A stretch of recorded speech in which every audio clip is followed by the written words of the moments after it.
Hello friends, welcome to Ayush classes.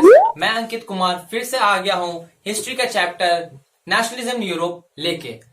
तो कल हमारा आखिरी जो क्लास हमने जो छोड़ा था, हम लोगों ने नेपोलियन कोड के बारे में अच्छे से पढ़ लिया था कि नेपोलियन बोनापार्ट को लोग पसंद करने लगे थे, फिर बाद में उसका विरोध भी करने लगे थे।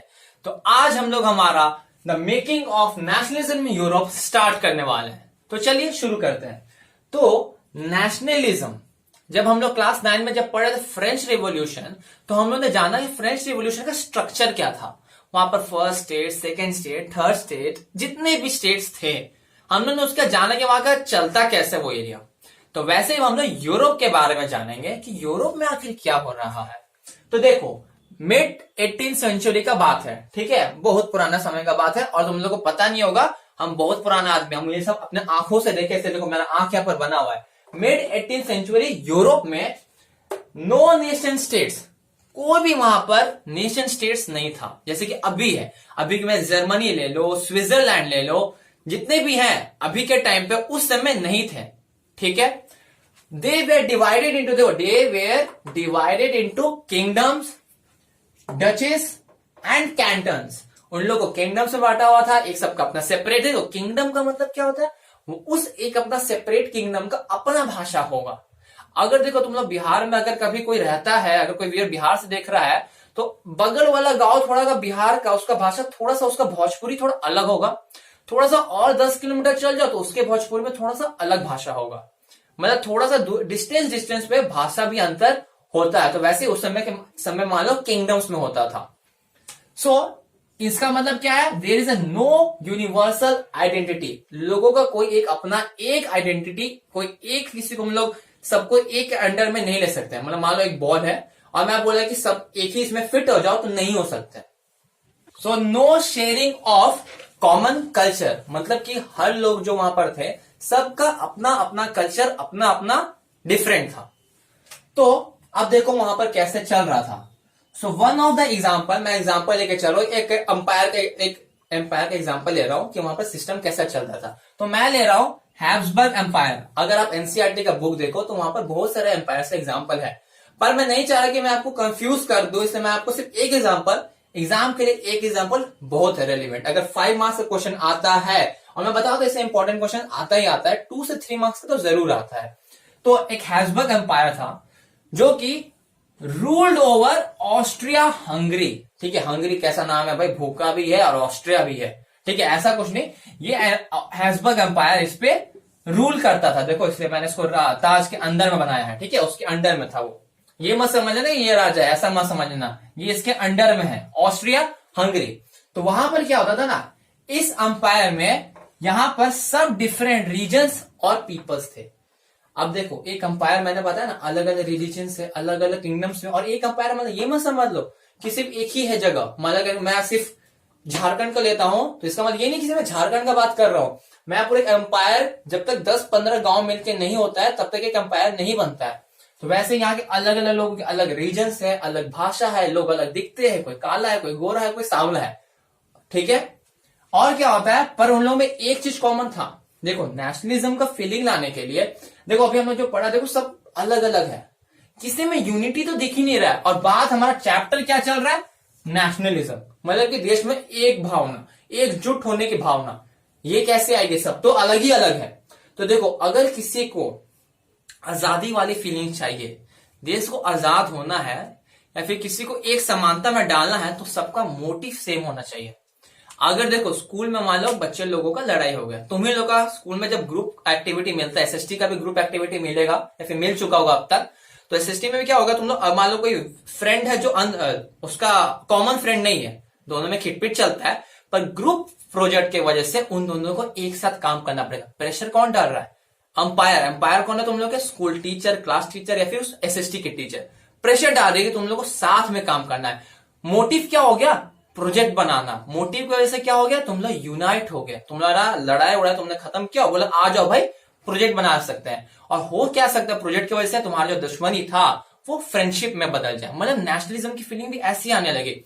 लोगों को बस एक मोटिव चाहिए था कि हम लोग बस एक मोटिव मिले कि सब उसके पीछे चलना शुरू कर दे। सो जो कॉमन थी इन लोगों में एक बात जो सिर्फ कॉमन थी वो थी common dedication to the emperor. जो उन लोगों का हैब्सबर्ग एम्पायर का जो एम्परर था, सारे भले डिफरेंट रीजन्स के हो, डिफरेंट पीपल्स हो, पर सब किसके प्रति कॉमन थे? वो थे हमारा एम्परर के प्रति कॉमन थे। ठीक है, तो ऑस्ट्रिया हंगरी जो थी वो इंक्लूड्स, अब देखो मैंने बताया ना ऑस्ट्रिया हंगरी एक पूरा एक बहुत बड़ा जगह होगा, तो उसमें तो क्या क्या है, उसमें ट्रायल है, उसमें ऑस्ट्रिया, देखो ऑस्ट्रिया है तो ऑस्ट्रिया तो होगी, ऑस्ट्रिया याद है ना, वही हमारी मरिया, फिर संदरलैंड है और बोहेमिया। ठीक है, मुझे लगता है जो बोहेमिया हमारा जो रैपर है वो जरूर यहां से नाम लिया होगा या फिर वो हिस्ट्री से आया होगा। जैसे मैं कहता हूं हिस्ट्री रिपीट इटसेल्फ, यहां पर शहर का नाम है, हमारे पास रैपर है। और लास्ट, ठीक है, ये मैं लिप्स नहीं बनाया, उन लोगों का जो लैंग्वेज था वो था जर्मन एंड इटालियन। तो हमारे वहां के लोग जो बोलते थे, क्या बोलते थे? जर्मन बोलते थे और इटालियन बोलते थे। तो ये हमारा नेशनलिज्म, जो यूरोप का जो हमारा नेशन है उसके बारे में हम लोगों ने थोड़ा उसका बैकग्राउंड जान लिया। अब हम लोग अरिस्टोक्रेट के बारे में जानेंगे। अरिस्टोक्रेसी, अरिस्टोक्रेसी मतलब वहां के रिच कल्चर वाले लोग, अपने को उच्च, सबसे ऊंचा जगह, मैं हमारे तरफ से बोलूं तो जो राजपूत वाले लोग होते हैं, वैसे यहां पर आएगा अरिस्टोक्रेसी लोग। तो चलिए उसका नोट्स देखते हैं। तो ठीक है, अब हम लोग करते हैं हमारा aristocracy and the new middle class. तो जैसा मैंने आपको बताया, अरिस्टोक्रेसी वाले जो लोग होते हैं बहुत ही हाई लेवल के लोग होते हैं, बहुत ही रिच स्टैंडर्ड वाले लोग होते हैं। यूरोप में भी कुछ उस समय ऐसे लोग थे जिसको हम लोग कहते हैं अरिस्टोक्रेसी, मतलब rich landed person, that is rich class, rich landed aristocracy, जिसका अपना हाई क्लास लेवल है। So aristocracy is a landed aristocracy and was the dominant class in the continent. देखो मैंने बोला पूरा कॉन्टिनेंट, मतलब कि हमारा पूरे यूरोप में, पूरे यूरोप में। देखो अरिस्टोक्रेसी वाले लोग हर एक कॉन्टिनेंट के जो अलग अलग स्टेट्स है सब अलग होंगे, सब बोलते भाषा अलग होंगे, पहनते अलग होंगे, रहते होंगे, दिखते होंगे अलग जैसा, पर वहां बात क्या आता है मालूम है क्या? अरिस्टोक्रेसी का। देखो बड़े लोगों का कुछ बात ही कुछ बड़ा होता है। ठीक है, मैंने भी क्या बोला, बड़े लोगों का कुछ बात ही बड़ा होता है, वो लोग अपने को हर जगह सुपीरियर दिखाना चाहते हैं। तो वैसे हमारा जो अरिस्टोक्रेसी था, भले अलग अलग रिलीजियन, अलग अलग स्टेट, पर वो लोग अपने इस अरिस्टोक्रेसी वाले लेवल को, अपने इस अरिस्टोक्रेसी वाले लेवल को बोला कि हमारा अपना एक अलग ही वैल्यू है सोसाइटी में। वो लोग क्या बोलता था? They spoke French. इन लोगों ने अपना फ्रेंच को अपना मातृभाषा बना के रखा होता है एरिस्टोक्रेसी वाला, मतलब इन लोगों को लगता था जो फ्रेंच बोलेगा वो हमारा रिच क्लास का होगा, class. These states and property both in the country side town house, her state में अपना एक एरिस्टोक्रेसी रहता है। इन लोगों को सबसे प्रॉब्लम है, पर अरिस्टोक्रेसी से नहीं, कोई भी स्टेट का अरिस्टोक्रेसी हो वो अपना भाई है, वो अपना बहन है। ठीक है, और they are connected by the ties of marriage. Ties of marriage, marriage में कोई टाई लग रहा है क्या? नहीं। अरिस्टोक्रेसी वाले लोग ये मानते थे कि अगर हम कोई दूसरे कास्ट, कोई अरिस्टोक्रेसी के अलावा छोड़ के किसी और से हम अपने बेटों को, अपने बेटी को शादी कराते हैं, तो ये हमारे अरिस्टोक्रेसी या हमारे क्लास के लिए बहुत ही खराब होगा। शायद आपने ये अभी भी देखा होगा, इंडिया में भी ऐसा हो रहा है। अब तो वैसे इंटरकास्ट चलने लगा, पर हम लोग थोड़ा 20-50 साल पहले जाएं तो राजपूत वाला लोग हमेशा शायद राजपूत से ही शादी करता है। छोटा जात जो होता है वो अपने छोटे क्लास पे शादी करता है, वो ऊपर क्लास पे कभी जा नहीं सकता, ऊपर वाला कभी नीचे आ नहीं सकता है, मतलब सब अपना क्लास मेंटेन करता है। तो कुछ वैसे ही इन लोग के टाइम में भी जो they were connected by the ties of marriage, मतलब बोला जाता था अरिस्टोक्रेसी का खून अरिस्टोक्रेसी के ही तरफ से आना चाहिए, ताकि इन लोगों का अपना लेवल ऑफ क्लास बढ़ते चले। तो इस ऊपर देखो जो ज्यादा अच्छे लोग होते हैं, अच्छे नहीं बोलूंगा, अमर होते हैं, अमर भी नहीं, जो ज्यादा अमीर होते हैं वो क्या होंगे? Numerically in a small group, हमेशा छोटे ग्रुप में रहते हैं। बस यही प्रॉब्लम था कि लोग रिच क्लास तो है पर लोग छोटे नंबर्स में है। छोटे नंबर्स होने की वजह से क्या, लोग उन्हें ज्यादा मानते भी हैं, ऑफकोर्स मानते। तो हाई, जो ब्रिटिश जब आए थे हमारे देश में तो सिर्फ 10,000 आए थे, 10,000 ले लो, 5,000 आर्मीज आए थे। इंडिया तो पूरा लाखों करोड़ में था, उस समय के हिसाब से जो लिया जाए रेशियो, पर वो 10,000 ने पूरे भारत को अपना कंट्रोल करके रख लिया था। वैसे ही अरिस्टोक्रेसी भी भले कम नंबर्स में तो है, पर लेवल, क्लास, स्टैंडर्ड्स के वजह सब उनको एक तरफ से रिस्पेक्ट की तरफ से देखते थे।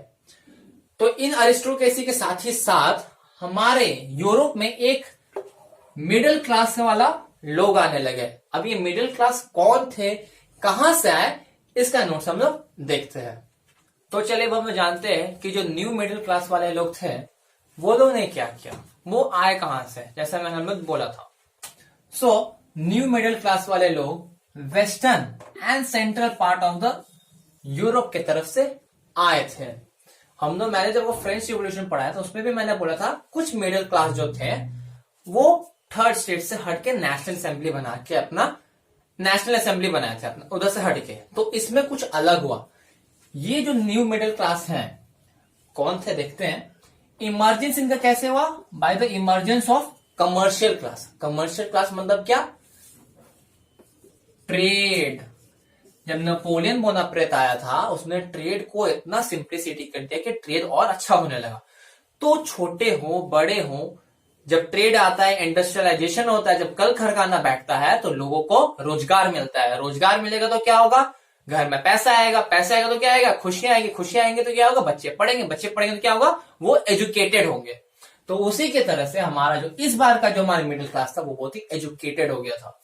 तो उसका एग्जिस्टेंस कैसे हुआ, based on production for the market. जो मैंने बोला वही, based on the production for the market. उसमें क्या है, पहला ड्यू टू इंडस्ट्रियलाइजेशन, कल खाना आए, सबके अच्छे, सबके घर में खुशियां खुशियां आए।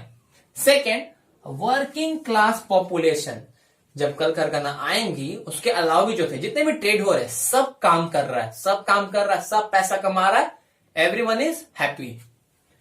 And new middle class made up, जिसकी वजह से क्या हो गया, न्यू मिडिल क्लास मेडअप हो गया। देखो न्यू मिडिल क्लास मेडअप को यहां पर बात यह है कि जब तुम पढ़े लिखे हो जाओगे, ठीक है, पढ़े लिखे को पहले छोड़ो, अगर कोई अनपढ़ है, मैं उस पर कोई लॉ का रेस्ट्रिक्शंस लगा रहा हूं, कोई कानून उसे बता रहा हूं कि तुम्हें ऐसा नहीं करना चाहिए, तुम्हें इसका पनिशमेंट मिलेगा, उसको बोलेगा मुझको फर्क नहीं पड़ता है, जो करना सरकार को करे, हमने ऐसा रोड में चलोगे ना ऐसा बहुत सुनने को मिल जाएगा। अब जब कोई एजुकेटेड है वो जब लॉ सुनेगा ना वो लॉ का पालन करेगा। अगर वो दिख रहा है कि आगे में लिखा हुआ है सिग्नल में कि 20 किलोमीटर से ज्यादा आगे नहीं बढ़ाना है क्योंकि टर्निंग रोड है, तो वो नहीं बढ़ाएगा। पर जो अनपढ़ होगा या फिर कोई, आजकल तो पढ़े लिखे अनपढ़ भी रहता है, वो एकदम साइन देने निकालेगा और बस उसमें क्या होता है, एक्सीडेंट होता है। तो वैसे ये लोग क्या हुआ, जो एजुकेटेड होने लगे ना, इन लोग को नेपोलियन बोनापार्ट में अंदर से उसके अलावा जितने भी थे इन लोग को पसंद नहीं आने लगा। ये लोग बोले नहीं, हम लोग तो अब एजुकेटेड हो गए। तो देखो क्या, ये लोग कौन थे, इंडस्ट्रियलिस्ट, जो कल कारखाना में काम कर रहे हैं, बिजनेसमैन। अब बिजनेसमैन में वो भी, अरे वो भी तो बिजनेसमैन का बात क्या है, वो भी अरिस्टोक्रेट जो था ना, रिच क्लास वाले लोग थे, ये लोग भी उस लेवल में पहुंचने लगे धीरे धीरे। अभी लोग भी ऑफकोर्स इन लोग का बिजनेस अच्छा चल रहा है या फिर इंडस्ट्री अच्छा चल रहा है, तो ऑफकोर्स है कि ये लोग सेम लेवल में आ रहे हैं। तो अब ये लोग अपने आप को अरिस्टोक्रेसी से कम नहीं मानते थे, बोलता था वो जितना है हम भी उसी लेवल का है, तो हम क्यों ये जिल्लत भरा जिंदगी जिएंगे। सो बिजनेसमैन एंड प्रोफेशनल्स। तो ये मिडिल क्लास का जो था, educated liberal middle class get idea of national unity gained, जिसमें क्या हुआ, जिसको गेन द पॉपुलैरिटी। तो ये जो न्यू मिडिल क्लास जो इस बार फॉर्म हुआ ना, उनको अंदर से फीलिंग आ गया कि हम लोग को नेशनल यूनिटी चाहिए। देखो मैंने बताया था मोटिव होना चाहिए। इस बार देखो पूरे जितने भी न्यू मिडिल क्लास है ना, वो भी कौन, एजुकेटेड वन, अनएजुकेटेड वन का बात नहीं करा, एजुकेटेड वन, उन लोगों को मोटिव मिल गया कि अब हम लोग एक नेशनल यूनिटी बनाएंगे, हम लोग हमारा देश को एक यूनिटी में करेंगे, जिसको पॉपुलैरिटी मिल गया, लोग अच्छे होने लगे, लोगों को बहुत ही अच्छा लगने लगा। तो इसी के साथ हमारा आज का हम लोग शुरू किया था making of nationalism in Europe खत्म होता है। तो चलिए फ्रेंड्स, आज की क्लास हम लोग खत्म करते हैं। और अगर आपको हमारा वीडियो पसंद आ रहा है तो डोंट फॉरगेट टू कमेंट, हमें बताइए कि आपको हमारा वीडियो कैसा लगा। इसे जरूर अपने फ्रेंड्स के साथ शेयर कीजिएगा। और अगर आप हमारे चैनल पे नए हो आयुष क्लासेस पे, तो प्लीज सब्सक्राइब बटन को दबा दीजिएगा और उस घंटी को मत दबाना भूलिएगा, ताकि हमारे जितने भी अदर नोटिफिकेशंस आएंगे सबसे पहले आपके पास पहुंचेंगे। तो चलो मैं इसी के साथ मैं अंकित कुमार आपको वेल विशिंग करके आपके साथ विदा लेता हूं। Tata bye bye.